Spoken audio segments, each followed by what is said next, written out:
آتا ہے۔ نہ صرف یہ کہ ڈاکٹر طاہر القادری کے مطالبات میں ان کے انداز میں تضاد نظر آتا ہے اختتامی صورتحال میں، بلکہ حکومت کے بھی جو مکالمات تھے، جو اس کی گفتگو تھی، جو اس کا انداز تھا، وہ بھی کھلا تضاد تھا اس پوری صورتحال میں۔ اسی وجہ سے قوم سوچنے پہ مجبور ہو گئی کہ جب سیاستدان یا عوامی رہنما کوئی بات کیا کرے تو ان کی بات کو سنا کرے یا اس پہ سوچا کرے یا اس کو واقعی کسی سیریسنس سے دیکھنا چاہیے یا نہیں۔ کل کا دن اور اس سے پہلے والے دن قوم کے لیے ایک بڑا سبق چھوڑ گئے ہیں کہ سیاستدان جب بولیں یا عوامی رہنما جب بولیں تو ایک کان سے سن کے دوسرے کان سے اڑا دینا چاہیے۔ یہ پوری صورتحال قوم کے لیے ایک بڑا سبق چھوڑ گئی، اور خاص طور پہ لانگ مارچ کے اختتام پہ جب سے دھرنا شروع ہوا، اس کی ابتدا ہوئی جب ڈاکٹر طاہر القادری نے اپنا منصوبہ، اپنا بیان سامنے رکھا اور اس بات کو ہر صورت میں قوم کو یقین دلایا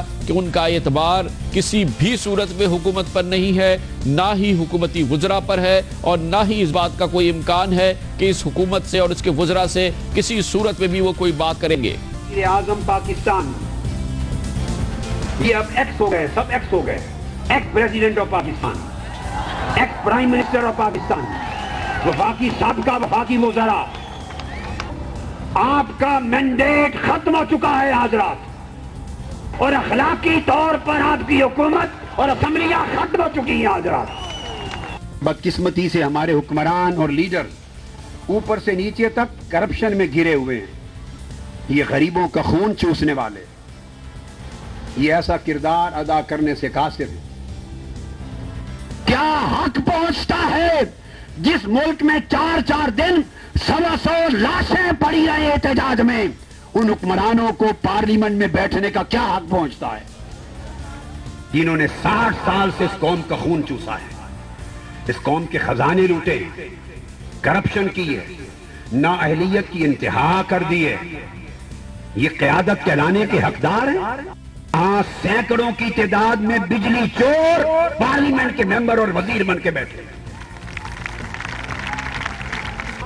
ایسے لوگ ہیں جن کی 4 بار ڈیفالٹر ہونے کی وجہ سے بجلی کٹ چکی، اور پھر یہ ٹیکس چور ہے۔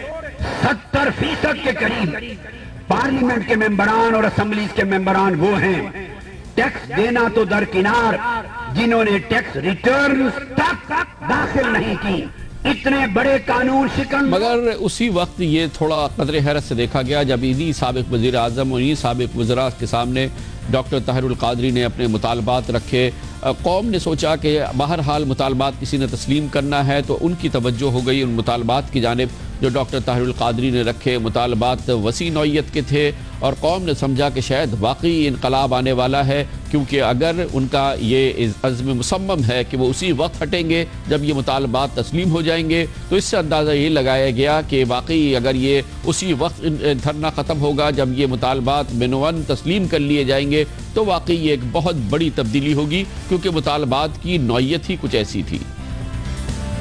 4 ڈیمانڈز کا چارٹر دے رہا ہوں۔ پہلا مطالبہ، ہم الیکشن سے پہلے ہر صورت آئین اور قانون کے مطابق الیکٹورل ریفارمز کا نفاذ چاہتے ہیں۔ یہ دوسری demand, election commission of Pakistan کو ڈیزالو کر دیا جائے اور اس کی تشکیل نو کی جائے، reconstruction of the election commission of Pakistan. تیسری ڈیمانڈ کہ کیئر ٹیکر گورنمنٹ وہ اسی طرح 2 جماعتوں کے مکا سے نہیں ہوگی۔ چوتھا مطالبہ، اسمبلیز کو ڈیزالو کرو، اسمبلیز کو ڈیزالو کرو، فیڈرل اسمبلی اور 4 پروونشل اسمبلیز کو ڈیزالو کر دیا جائے۔ 1.5 گھنٹہ صرف بچ گیا ہے۔ اس دوران میں اب نام لے کے بتا رہا ہوں، اگر صدر پاکستان اپنے معقول وفد کے ساتھ مذاکرات کے لیے نہیں آتے اور مذاکرات نہیں ہوتے تو پھر امن کا موقع آخری بھی وہ گنوا دیں گے، اس کے بعد فیصلہ عوام کے ہاتھ میں ہوگا۔ نیشنل اسمبلی اور 4 صوبوں کی پروونشل اسمبلیز کو آ کر میں صبح تک مہلت دے رہا ہوں، حسب ضابطہ ڈیزالو کرنے، تحلیل کرنے کا اعلان کر دیں، اپنی حکومتوں کو ختم کرنے اور تمام اسمبلیز کو ڈیزالو کرنے کا اعلان کر دیں، میں آپ کو کل تک مہلت دے رہا ہوں، خود کر لیں، نہیں تو کل عوام خود سلے کرنے والے ہیں۔ اور اسی کے بعد جناب طاہر القادری کے لب و لہجے میں دھمکیاں، تھریٹس اور حکومت کو آخری الٹیمیٹمز کی رفتار بھی بڑھ گئی اور ان میں شدت بھی آ گئی۔ انتظامیہ کو 5 منٹ دیتا ہوں، میں جب گفتگو کر کے نیچے اتر آؤں، I am giving you just 5 minutes to shift everything from here to the T-square of Parliament House۔ صرف 5 منٹ دے رہا ہوں آپ کو۔ جو تمہارے افسر آج شام تک ہیں، انشاءاللہ کل شام یا پرسوں صبح وہ تمہارے افسر نہیں ہوں گے، حکومت بدل چکی ہوگی، حکومت بدل چکی ہوگی۔ انہوں نے افسران کو، اہلکاران کو پوری قوم کی طرح بھیڑ بکریوں اور غلاموں کی طرح جکڑ رکھا ہے۔ کسی بڑے شخص، خواہ وہ وزیر ہے یا وزیر اعظم، اب اس کا حکم نہیں چلے گا۔ اب کل سے عوام کے راج کا اعلان ہوگا، عوام کے راج کا اعلان ہوگا۔ کل سے عدل اور انصاف کا آغاز ہوگا، کل سے دھاندلی ختم اور قانون کی حکمرانی شروع ہوگی، کل سے سپریم کورٹ آف پاکستان کے فیصلوں کے نفاذ کا آغاز ہوگا، کل سے عدلیہ کے فیصلوں کا نفاذ ہوگا، قانون سر بلند ہوگا اور ڈاکو، چور، لٹیرے، دہشت گرد ان کے راج کا بستر لپیٹ دیا جائے گا۔ آج سے مزید 2 گنا ہو جائیں اور اگلے دن 4 گنا ہو جائیں، دیکھتے ہیں پھر فرعون اور یزید کیسے تخت پر بیٹھے رہنے کے قابل ہیں۔ کل کا دن ان اقتدار کے نشے میں بدمست حکمرانوں کے لیے آج کے دن سے زیادہ بھاری ہونے والا ہے۔ یہ لوگ ملک سے بھاگنے کی تیاری کر کے بیٹھے ہیں، کئی لوگوں کی فیملیز جا چکی ہیں، کئیوں کے جہاز تیار کھڑے ہیں، ٹینک فل ہیں، وہ کسی لمحے انہیں پتا ہے کہ شاید ملک سے بھاگنا پڑے، یہ بازی ہار چکے ہیں۔ اور کل جب آئی تو آیا جھٹکا قوم کے لیے، دھرنے کو دیکھنے والوں کے لیے، دھرنے میں دلچسپی رکھنے والوں کے لیے اور پوری قوم کے لیے، کیونکہ پوری قوم مسلسل اس کی نگاہیں مرکوز تھی دھرنے میں۔ اگلا دن آیا، اقتدار میں بدمست لوگوں کے لیے آخری دن آیا، وزراء اور وزیر اعظم کے لیے حکم دینے کا آخری دن آیا تو یہ منظر آیا۔ محترم مخدوم امین فہیم، انہیں مبارکباد دیتا ہوں۔ محترم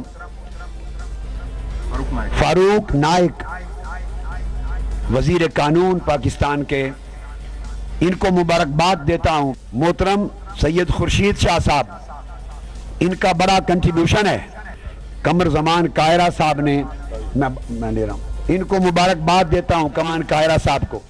یہی تھے بقول ڈاکٹر طاہر القادری اقتدار کے نشے میں بدمست لوگ، جن کا حکم دینے کا یہ آخری دن تھا، لیکن اتفاق کی بات ہے یا یہ کہ یہ پہلے سے طے تھا کہ ان کو تو یہ مبارکباد دینے کا وقت آ گیا، اور اس مبارکباد سے پہلے یہ تمام حضرات جناب ڈاکٹر طاہر القادری سے نہ صرف بغل گیر ہوئے، بلکہ ان میں سے ایک شخصیت ایسی بھی تھی جس نے آج تک زندگی میں ٹیکس نہیں دیا ہے، بجلی کا بل دینے پر بھی اس کی بجلی کاٹی جا چکی ہے اور کرپشن کے سکینڈل کا مرکزی کردار تھا۔ ان سب نے مبارکباد وصول کی جناب ڈاکٹر طاہر القادری کی جانب سے، اور اسی وجہ سے قوم اپنی انگلیاں دانتوں میں دبانے کے لیے مجبور ہو گئی، کیونکہ ایک جانب ڈاکٹر طاہر القادری کے قول اور عمل میں یہ بہت بڑا تضاد دیکھنے میں آیا، تو دوسری جانب حکومت میں شامل وزراء نے بھی کوئی حد نہیں چھوڑی تھی۔ حکومت میں شامل ایسے لوگوں نے بھی ڈاکٹر طاہر القادری کے بارے میں قوم کو بتانے میں کوئی حد نہیں چھوڑی تھی کہ جس میں ایسا لگتا تھا کہ ڈاکٹر طاہر القادری کسی قسم کی، کسی ہمدردی کی، کسی گفتگو کی بھی کوئی گنجائش نہیں ہے ڈاکٹر طاہر القادری کے ساتھ۔ حکومتی وزراء کی کیا رائے تھی ڈاکٹر طاہر القادری کے بارے میں؟ تیسرا مطالبہ یہ فرماتے ہیں مولوی صاحب کہ آئین کے آرٹیکل 62-63 کے معیار پہ پورا اترنے والے لوگوں کو الیکشن کی لڑنے کی اہلیت دی جائے۔ ہم سے کون یہ مطالبہ کر رہا ہے؟ وہ شخصیت جو خود 62-63 پہ جو خود الیکشن لڑنے کی اہلیت نہیں رکھتی، جن کی کوئی سیاسی جماعت نہیں ہے، جو سیاست میں حصہ لینے کے اہل نہیں ہیں، جو آئینی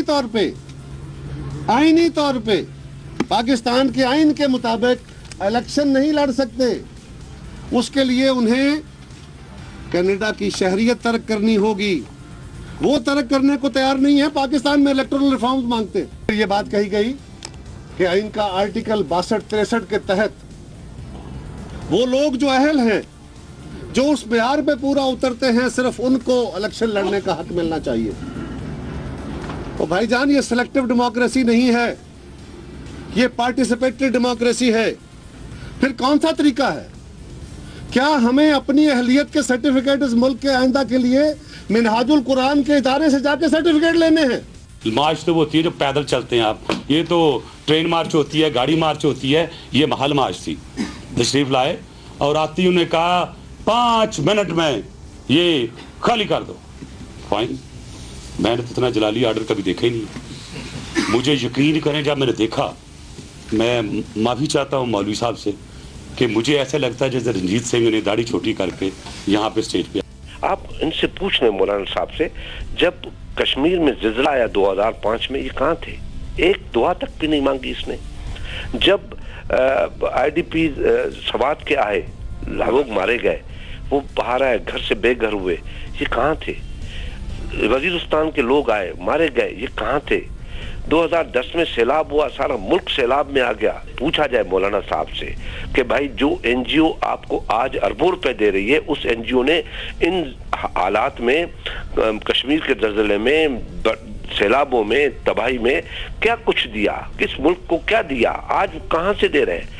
اور یہ موقع براہ راست آیا جناب خورشید شاہ کے ہاتھ میں بھی، جناب قمر الزماں قاہرہ کے ہاتھ میں بھی، اور کل آیا کہ وہ براہ راست یہ سوالات جو انہوں نے میڈیا کے ذریعے طاہر القادری صاحب سے پوچھے تھے وہ پوچھ لیں۔ اور کل جب وقت آیا تو کیا ہوا؟ جمہوریت کی فتح ہوئی ہے، یہ عوام کی فتح ہے۔ ایک مرتبہ پھر ڈاکٹر صاحب میں آپ کو، آپ کی ٹیم کو، اس پاکستان کے عوام کو مبارکباد دیتا ہوں کہ آج ہم سب کی فتح ہے۔ یہ جمہوریت ہے، آج اس کی فتح ہوئی ہے، آج ڈاکٹر طاہر القادری صاحب کی فتح ہوئی ہے، آج آپ کی فتح ہوئی ہے، آج میری فتح ہوئی ہے، آج پاکستان کی جمہوریت جیتی ہے۔ سب کے سب اسٹیک ہولڈرز کو مبارکباد دیتا ہوں اور ان کی تعریف کرتا ہوں۔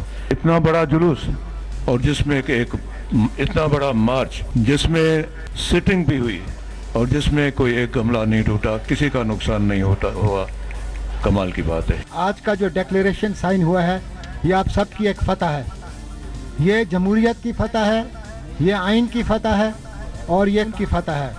اس پوری بات کا نتیجہ یہ نکلا کہ جب سیاستدان، خاص طور پہ اس کماش کے سیاستدان اور اس طرح کے عوامی رہنما جب بات کیا کرے تو ان کی باتوں پر یقین کرنا چھوڑ دیں، اور حقیقت ہے یہی ہے کہ بہتر یہی ہے ہر صورت میں پاکستانی قوم کے لیے کہ جب یہ بولا کرے تو ایک کان سے سنیں اور دوسرے کان سے نکال دیا کریں۔